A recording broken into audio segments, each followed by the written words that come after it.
পবিত্র ঈদ উল ফিতরকে সামনে রেখে জমে উঠেছে রাজশাহীর ঈদ বাজার। বড় শপিং মলগুলোতে ক্রেতাদের উপচে পড়া ভিড় বেড়েছে রাজশাহীর রেশম বস্ত্র সহ দেশীয় পোশাকের।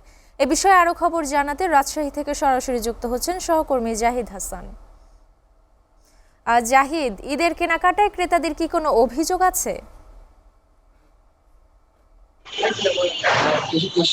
আসলে এবারের ঈদের কেনাকাটা আমরা যেমনটা দেখেছি যে রাশিতে আসলে জমজমাট পরিস্থিতি বিরাজ করছে।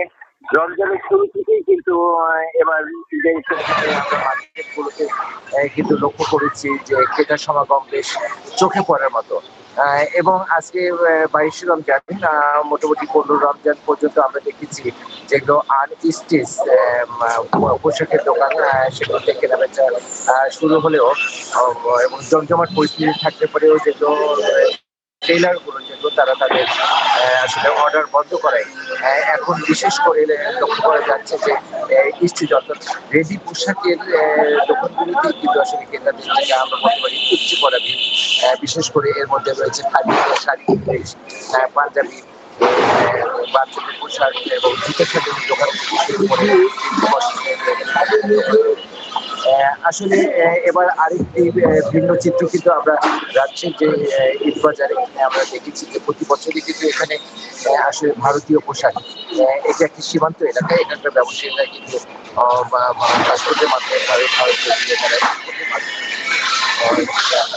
ঈদের বিশেষ পোশাকগুলো তারা কিন্তু আমদানি করে।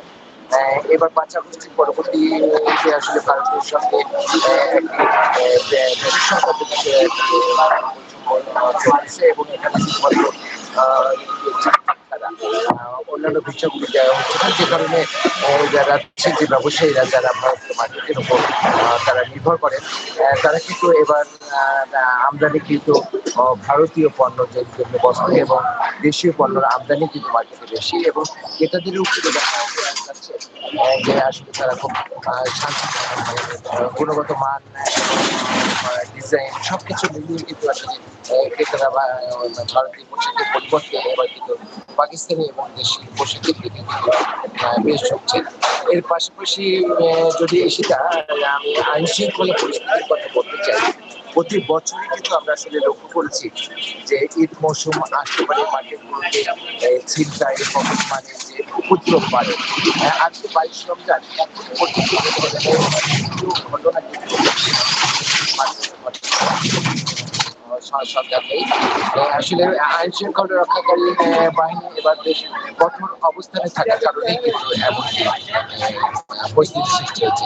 কৃষিকায় এ ছিল আমার কাছে বাজারের কেনাকাটা সম্পর্কে। জাহিদ, আপনাকে ধন্যবাদ।